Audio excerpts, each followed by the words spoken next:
એક મહત્વના સમાચાર મળી રહ્યા છે। ગાંધીનગરમાંથી ડ્રગ્સ બનાવતી ફેક્ટરી ઝડપાય છે। તો હવે ગાંધીનગરમાં પણ ડ્રગ્સનું વેચાણ થતું હોવાનું બહાર આવ્યું છે। ગુજરાત એટીએસ અને એનસીબીનું સંયુક્ત ઓપરેશન દ્વારા ડ્રગ્સ બનાવતી ફેક્ટરી ઝડપાય છે। ખૂબ સારી અને પ્રશંસનીય કામગીરી થઈ રહી છે। આ તમામ કામગીરીમાં કેફી દ્રવ્યો વિરુદ્ધની કામગીરી કરવા માટે પણ ચૂંટણી પંચનું ખાસ ભાર એમના તરફથી મૂકવામાં આવે છે। 16/3 થી આજ દિન સુધી ગુજરાત પોલીસના અલગ અલગ એકમોમાં આશરે નાર્કોટિક્સના 80 કેસીસ દાખલ કરવામાં આવે છે અને આ 80 કેસોમાં આશરે 161 આરોપીઓની ધરપકડ કરવામાં આવી છે અને 3 કરોડથી પણ વધારે કિંમતનો મુદ્દામાલ જપ્ત કરવામાં આવ્યો છે। કેફી દ્રવ્ય વિરુદ્ધની આ લડાઈમાં એટીએસ પણ સહભાગી રહ્યા છે અને આજે મને જણાવતા ખૂબ આનંદ થાય છે કે ગુજરાત પોલીસની એન્ટી ટેરરિસ્ટ સ્ક્વોડ અને નાર્કોટિક્સ કંટ્રોલ બ્યુરોના સાથ અને સહયોગથી આપણને ખૂબ મોટી સફળતા આ લડાઈમાં આપણને મળી છે। આપણે જાણીએ છીએ કે કેફી દ્રવ્ય વિરુદ્ધની જે લડાઈ છે અને એમાં જે કેસો કરવાની થતી હોય છે એમાં અલગ અલગ પ્રકારની કામગીરી અને ખાસ કરીને જે ગુપ્ત માહિતી મેળવીએ અને ગુપ્ત માહિતી ઉપર ડેવલપ કરીએ એ સૌથી ચેલેન્જિંગ બાબતો હોય છે। આજે આપણે જે કેસની વાત કરીએ છીએ એ કેસની માહિતી તો આપણને આશરે 1.5 થી 2 મહિના પહેલા મળી હતી અને એ માહિતી એન્ટી ટેરરિસ્ટ સ્ક્વોડમાં ફરજ બજાવતા ડીવાયએસપી શ્રી SL ચૌધરીને મળી હતી અને આ માહિતીને ડેવલપ કરવા માટે હ્યુમન ઇન્ટેલિજન્સ અને ટેકનિકલ ઇન્ટેલિજન્સને સાથે રાખી એટીએસના ઉચ્ચ અધિકારીઓને સાથે પરામર્શ કરી ચર્ચા વિચારણા કરી આ આખું માહિતીને ઇન્ફોર્મેશનને ડેવલપ કરવામાં આવે। 1.5 થી 2 મહિના પહેલા જે આપણને માહિતી મળી હતી એ માહિતી મુજબ અમદાવાદના થલતેજ મુકામે રહેતા મનહર કરસનદાસ એનાની અને પીપળજ ગાંધીનગરમાં રહેતા કુલદીપસિંહ ઉર્ફે કુલચા એ 2 વ્યક્તિઓ અંગેની એવી માહિતી મળી હતી કે એ લોકો કોઈપણ જગ્યાથી એક રો મટીરિયલ સોર્સ કરી રહ્યા છે અને એ રો મટીરિયલ અલગ અલગ જગ્યાએ કારખાનાઓમાં એ લોકો મોકલી રહ્યા છે અને ત્યાં કેફી દ્રવ્યો બનાવવા માટેની આ લોકોએ ષડયંત્ર રચ્યું છે। આ માહિતી મળતા એટીએસના તમામ અધિકારીઓ અને કર્મચારીઓ છેલ્લા 1.5-2 મહિનાથી ખૂબ સારી મહેનત કરી અને અગાઉ જેમ વાત કરી કે હ્યુમન ઇન્ટેલિજન્સ અને ટેકનિકલ ઇન્ટેલિજન્સ મારફતે આખું ડેવલપ કર્યું અને આજે આ માહિતીના આધારે કુલ 4 જગ્યાઓ સાયમલ્ટેનિયસલી રેડ કરવામાં આવી અને આ રેડિંગ પાર્ટીમાં એન્ટી ટેરરિસ્ટ સ્ક્વોડના અધિકારીઓ અને કર્મચારીઓ ઉપરાંત નાર્કોટિક્સ કંટ્રોલ બ્યુરોના પણ અધિકારીઓ અને કર્મચારીઓ સાથે રહ્યા હતા અને એ માહિતી ઉપરથી અલગ અલગ 4 જગ્યાઓ રેડ કરવામાં આવી હતી।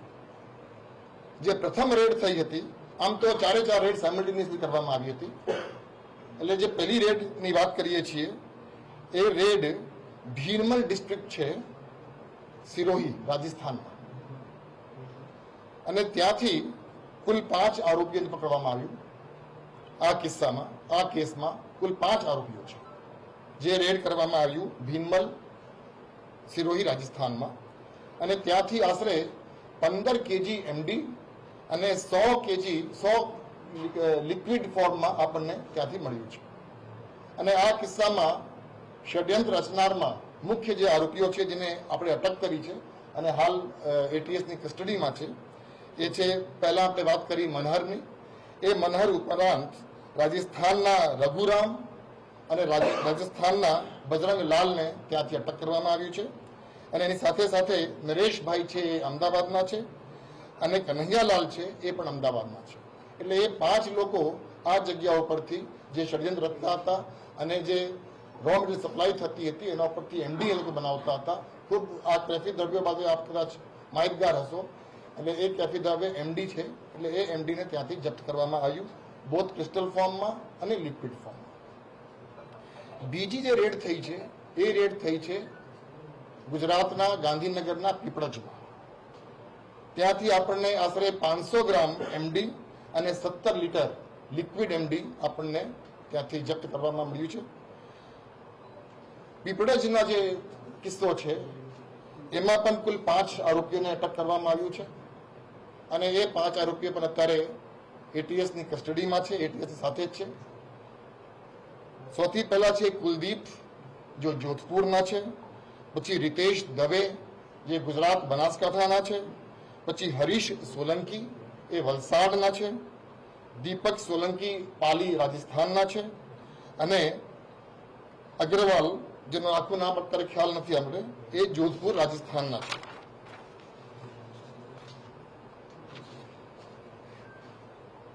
ત્રીજો જે જગ્યા આપણે રેડ કરી છે એ છે ઓસિયા, જોધપુર રાજસ્થાનમાં. ત્યાંથી આપણને કોઈ એમડી કે લિક્વિડ કે એવી કોઈ પદાર્થ મળી આવ્યું નથી, પણ આખું ત્યાં ફેક્ટરી બનાવવામાં આવ્યું છે. એટલે ત્યાંથી જે ઇક્વિપમેન્ટ છે એ આપણે જપ્ત કર્યું છે. અને એમાં રામ પ્રતાપ છે, ઓસિયાના રહેવાસી છે, જોધપુરના, એમને ત્યાંથી અટક કરવામાં આવ્યું છે. જે ચોથો કેસ છે એ કેસ છે અમરેલીનો. અમરેલીમાં એક તિરુપતિ કેમટેક કરીને એક ફેક્ટરી છે. એ ફેક્ટરી ઉપરથી 6.5 કેજી એમડી ક્રિસ્ટલ ફોર્મમાં અને 4 લીટર લિક્વિડ ફોર્મમાં આપણને મળી છે.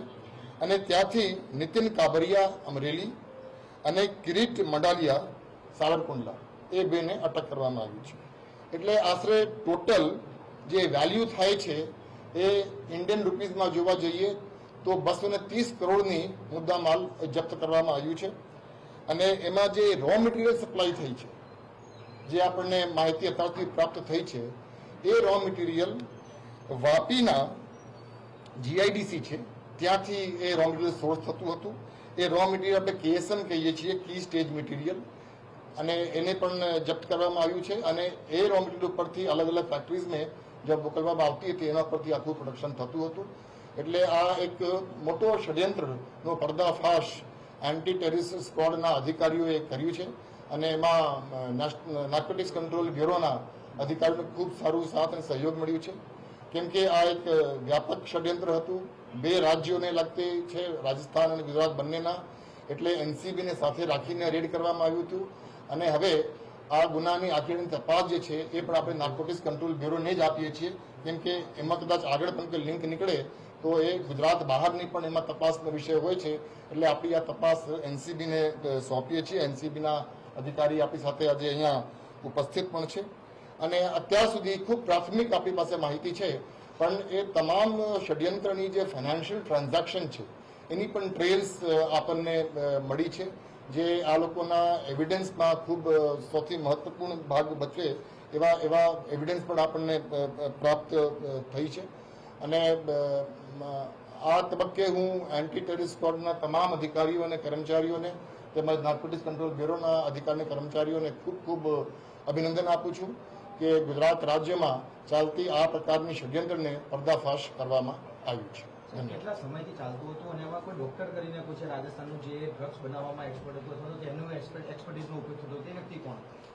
જેમ મેં આપને વાત કરી કે આપણે આ જે માહિતી મળી હતી એ માહિતી આશરે 1.5 થી 2 મહિના પહેલા મળી હતી.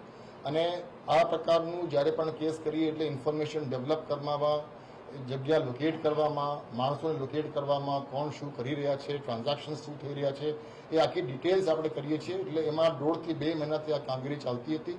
અને 1.5 થી 2 મહિનાના પરિશ્રમ પછી આ પરિણામ આપણને સફળતા મળી છે. અને એમાં બીજા લોકો પણ એમાં કદાચ આરોપી તરીકે તપાસ દરમિયાન નીકળશે, એટલે એ લોકોની વિરુદ્ધ પણ કાયદેસરની કાર્યવાહી ચોક્કસ કરવામાં આવશે. પણ એ વાત નક્કી છે કે આ પ્રકારની આખી જે મેન્યુફેક્ચરિંગ પ્રોસેસ છે એ મેન્યુફેક્ચરિંગ પ્રોસેસમાં એક્સપર્ટીઝની પણ જરૂર હોય છે. એટલે એ રો મટીરિયલમાં આપણે જે વાત કરી એ વાપીના જીઆઈડીસી માંથી મળવામાં આવ્યું છે. એને એ સપ્લાય કરનાર વ્યક્તિનું અત્યારે નામ આપણે જાહેર કરતા નથી. આપણે જાણીએ છીએ કે આ પ્રકારની જે કામગીરી છે એમાં અમુક બાબતો અમુક તબક્કાએ કોન્ફિડન્શિયલ રાખવાની હોય છે, એટલે એમાં આપણે બહુ ચર્ચા નહીં કરીએ. પણ 2 બ્રોમો 4 મિથાઇલ કરીને 4 મિથાઇલ કરીને એક રો મટીરિયલ હોય છે, જે રો મટીરિયલથી આ બધી મેન્યુફેક્ચરિંગ થાય છે. ડ્રગ્સ બનાવતું હતું કોણ? વેચાતું હતું ક્યાં સાહેબ આ ડ્રગ્સ બન્યા પછી? એ ડ્રગ્સ આપણે જે ડ્રગ્સ અત્યારે જપ્ત કર્યું છે એ જે ફેક્ટરી છે જ્યાં એનું ઉત્પાદન થતી હતી ત્યાંથી જ એને પકડવામાં આવ્યું છે. હવે તપાસમાં નીકળશે કે આ લોકો અગાઉ કર્યા હતા કે નથી, અને કોને વેચ્યા હતા અને કન્ઝમ્પશન ક્યાં થતું હતું, એ પછી આપણને તપાસ દરમિયાન ખબર પડશે. મેં જે અમારી વાત કરી કે આજે સવારે થઈ છે અને ખૂબ પ્રાથમિક માહિતીથી તમને હું માહિતગાર કરી રહ્યો છું. એ મેં તમને કીધું કે આપણને માહિતી જે મળી હતી એ 1.5 થી 2 મહિના પહેલા મળી હતી. આ બધામાં સર મેન આરોપી કોણ છે? મેં અગાઉ તમને વાત કરી એ પ્રમાણે મેન આરોપી આ મનોહર કરસનદાસ એનાની રહેવાસી થલતેજ અને કુલદીપસિંહ ઉર્ફે કુલચા રહેવાસી પીપળજ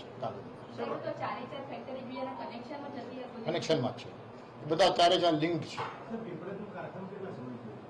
એ તપાસમાં નીકળશે.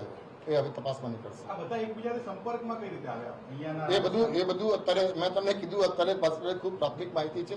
હમણાં જ એ લોકોને લઈને આવ્યા છે, પૂછપરછ ચાલુ કરવામાં આવશે અને તમને વધુ માહિતી જ્યારે તમને મળશે. બનાવતું હતું કોણ ડ્રગ્સ? કોઈ સામાન્ય વ્યક્તિની તો વાત નથી, કારણ કે અમારી 3-4 હા કુલદીપ છે કદાચ કેમિસ્ટ એના એક્સપર્ટ જે છે કનૈયાલાલ જે છે, જેને આપણે ભીનમલ ડિસ્ટ્રિક્ટ સિરોહીથી પકડવામાં આવે છે, એ કનૈયાલાલ છે એ જ એક્સપર્ટ છે. સાહેબ આ લોકોના બેંક એકાઉન્ટ ફ્રીઝ કર્યા છે કે તમે કીધું કે એમનું ફિનાન્શિયલ ટ્રેલ પણ મળ્યું છે? ફાઇનાન્શિયલ ટ્રાન્ઝેક્શનની ટ્રેલ જે આપણને મળી છે એમાં બેંક એકાઉન્ટ પણ હોય, આંગળીયા પણ હોય, ઘણી બધી બાબતો હોય, અને એ બધું તપાસનો વિષય છે. તપાસમાં આગળ નીકળશે. Cash has been seized. અત્યારે કેશ નથી. જે ઇક્વિપમેન્ટ્સ મેન્યુફેક્ચરિંગ કરવા માટે જે ઇક્વિપમેન્ટ જરૂર પડે છે, અલગ પ્રકારની ઇક્વિપમેન્ટ જરૂર પડે છે, એ ઇક્વિપમેન્ટ ત્યાંથી આપણને મળી છે. ખાસ કરીને મેં તમને વાત કરી આ પીપળજની, એ પીપળજમાંથી આપણને મળ્યું છે. એમાં બીકર હોય ને બધું અલગ અલગ પ્રકારના બધું ઇક્વિપમેન્ટ છે. અત્યાર સુધી તપાસમાં કે નીકળ્યું નથી, પણ વાપી જીઆઈડીસી નો એક નામ આપણને મળ્યું છે, પણ એમાં આગળ તપાસમાં શું નીકળશે એ મુજબ આગળની કાર્યવાહી કરવામાં આવશે. પણ એ વાત નક્કી છે, કે ગુજરાત પોલીસ આપણી જે આ ડ્રગ્સ અંગેની જે લડાઈ છે એમાં ખૂબ મક્કમ છે, અને એન્ટી ટેરરિસ્ટ સ્ક્વોડથી છેલ્લા કેટલાક વર્ષોથી આ અંગે ખૂબ સારી અને ખૂબ પ્રશંસનીય કામગીરી થઈ રહી છે. અને એન્ટી ટેરરિસ્ટ સ્ક્વોડની સાથે સાથે ગુજરાત પોલીસની અલગ અલગ જે એકમો છે એ લોકો તરફથી પણ ખૂબ સારી કામગીરી થઈ છે. અગાઉ મેં તમને વાત કરી કે ફક્ત આ મોડલ કોડ ઓફ કન્ડક્ટના જે સમય છે, ફક્ત આ સમય દરમિયાન જ આશરે 80 કેસીસ નાર્કોટિક્સના ગુજરાતમાં દાખલ કરવામાં આવ્યું છે, અને 3 કરોડથી પણ ઉપરાંતનો મુદ્દામાલ જપ્ત કરવામાં કનૈયાલાલ અને મનહરે બંનેનો બેકગ્રાઉન્ડ શું છે? એ તપાસમાં નીકળશે. પણ જ્યાં સુધી મને ખબર છે કે એમાંથી એક વ્યક્તિ છે એના વિરુદ્ધમાં અગાઉ પણ ગુના દાખલ થયેલા છે, અને એ કદાચ તપાસમાં આગળ નીકળશે. પણ આ જે મનોહર કરસનદાસ છે એના વિરુદ્ધ અગાઉ પણ ગુના દાખલ થયેલા છે. ભણેલા કે એજ્યુકેશનલ બેકગ્રાઉન્ડ? એ અત્યારે કહેવાય. એક મિનિટ.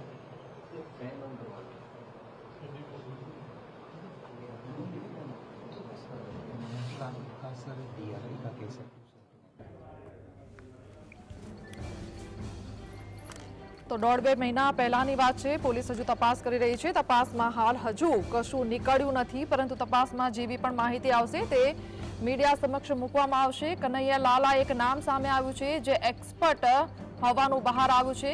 ગાંધીનગરના પીપળજ ગામ પાસે એટીએસ દ્વારા દરોડા પાડવામાં આવ્યા હતા, જ્યાં 3 કરોડથી વધુ કિંમતનું ડ્રગ્સ મળી આવ્યું હોવાની જાણકારી મળી છે. ડ્રગ્સ બનાવીને અલગ અલગ રાજ્યમાં સપ્લાય કરવામાં આવતું હતું, ત્યારે 2 વ્યક્તિ રો મટીરિયલ અલગ અલગ કારખાનાઓમાં મોકલતા હોવાની માહિતી પણ સામે આવી છે. ગાંધીનગરના પીપળજ ગામમાં પોલીસ દ્વારા દરોડા પાડવામાં આવતા આ આખું ષડયંત્ર અને ઘટનાક્રમ સામે આવ્યો છે. 2 વ્યક્તિ રો મટીરિયલ અલગ અલગ કારખાનાઓમાં પહોંચાડતા હોવાનું ડીજીપીએ કહ્યું છે. 4 સ્થળો પર દરોડા પાડી 5 આરોપીઓની ધરપકડ કરવામાં આવી છે, અને તેમાં તપાસ પણ હાથ ધરવામાં આવી છે. ફેક્ટરીમાંથી કુલ 3 કરોડનો મુદ્દામાલ ઝડપી લેવામાં આવ્યો છે, અને જે લોકોની ધરપકડ કરવામાં આવી છે તે લોકોની હવે પૂછપરછ કરવામાં આવશે ને ત્યારબાદ વધુ માહિતી સામે આવી શકે છે. તો ગાંધીનગરના પીપળજ ગામ પાસે એટીએસ દ્વારા દરોડા પાડવામાં આવતા 3 કરોડનું ડ્રગ્સ ઝડપાયું છે. કારખાનામાંથી ડ્રગ્સ બનાવી અલગ અલગ રાજ્યમાં આ લોકો સપ્લાય કરતા હતા. 1.5-2 મહિના પહેલા આ માહિતી મળી હતી, જેની સંપૂર્ણ તપાસ હાથ ધરવામાં આવતા આ કારખાનું ઝડપાયું છે, જ્યાં ગાંધીનગરના પીપળજ ગામમાં આ કારખાનું ચાલતું હતું. એટીએસ એનસીબીના સંયુક્ત ઓપરેશનમાં 230 કરોડનું ડ્રગ્સ ઝડપાયું છે. 1.5-2 મહિના પહેલાની આ માહિતી છે તેવું ડીજીપીએ કહ્યું છે. તો એટીએસ અને એનસીબીએ માહિતીના આધારે ઓપરેશન પાર પાડ્યું છે તેવું ડીજીપીએ કહ્યું છે. 2 વ્યક્તિ રો મટીરિયલ અલગ અલગ કારખાનાઓમાં પહોંચાડતા હતા, અલગ અલગ રાજ્યમાં સપ્લાય કરતા હોવાની પણ માહિતી સામે આવી છે. 4 સ્થળો પર દરોડા પાડી 5 આરોપીઓની ધરપકડ કરવામાં આવી છે. પોલીસે કહ્યું કે જે લોકોની ધરપકડ કરવામાં આવી છે તે લોકોની તપાસ હવે શરૂ કરવામાં આવશે. જોકે હાલ જેટલી પણ તપાસ થઈ છે મુદ્દાને લઈને, ત્યારે હજુ કોઈ તપાસમાં કંઈ બહાર આવ્યું નથી, પરંતુ જે પણ તપાસ દરમિયાન બહાર આવશે તે મીડિયા સમક્ષ સામે આવશે. કુલ 230 કરોડનું ડ્રગ્સ ઝડપાયું છે તેવી માહિતી ડીજીપી દ્વારા આપવામાં આવી છે. કનૈયાલાલ આ એક નામ અત્યારે સામે આવ્યું છે ને ડીજીપીએ કહ્યું છે કે કનૈયાલાલ એક્સપર્ટ છે આખી ઘટનામાં. પોલીસને 1.5-2 મહિના પહેલા બાતમી મળી હતી. ગાંધીનગરમાં પીપળજ ગામ આવેલું છે, ત્યાં ડ્રગ્સ બનાવવાનું કારખાનું ચાલી રહ્યું હતું. જોકે જે રીતે બાતમી મળી ત્યારબાદ દરોડા પાડવામાં આવ્યા અને ઓપરેશન હાથ ધરવામાં આવ્યું. છેલ્લા 2 મહિનાથી મકાન ભાડે આપ્યું હોવાનું સામે આવ્યું છે. રાજસ્થાનના 2 યુવકોની સતત અવરજવર હતી. ડોક્ટરની ઓળખ આપતો યુવક ડ્રગ્સ બનાવતો હોવાનું સામે આવ્યું છે. ગુજરાત રાજસ્થાન આંતરરાજ્ય ડ્રગ્સ ફેક્ટરીનો પર્દાફાશ કરવામાં આવ્યો છે. ત્યારે ગુજરાતમાં ગાંધીનગરના પીપળજ અને અમરેલીમાં દરોડા પાડવામાં આવ્યા. શિરોહીમાંથી 15 કિલો એમડી ડ્રગ્સ ઝડપાયું છે. તો આ ડ્રગ્સ અલગ અલગ રાજ્યોમાં સપ્લાય કરવામાં આવતું હતું. 2 વ્યક્તિ રો મટીરિયલ અલગ અલગ કારખાનાઓમાં મોકલવામાં આવતું હતું. રાજસ્થાનના જોધપુર અને શિહોરીમાં પણ ડ્રગ્સ કાંડમાં દરોડા પાડવામાં આવ્યા છે. તો કુલ 230 કરોડનો મુદ્દામાલ જપ્ત કરવામાં આવ્યો છે. 1.5-2 મહિના પહેલા આ સંપૂર્ણ માહિતી મળી હતી, ત્યારબાદ તપાસ હાથ ધરવામાં આવી હતી. એટીએસ એનસીબીના સંયુક્ત ઓપરેશનમાં 230 કરોડનું ડ્રગ્સ ઝડપાયું છે. 1.5-2 મહિના પહેલા ડીજીપીએ કહ્યું કે માહિતી મળી હતી, 2 વ્યક્તિ રો મટીરિયલ અલગ અલગ કારખાનામાં પહોંચાડતા હતા. તો સંયુક્ત ઓપરેશન હાથ ધરવામાં આવ્યું, જેમાં સફળતા મળી છે. ગુજરાત રાજસ્થાન આંતરરાજ્ય ડ્રગ્સ ફેક્ટરીનો પર્દાફાશ કરવામાં આવ્યો છે. જોકે પોલીસ હવે વધુ તપાસ હાથ ધરશે.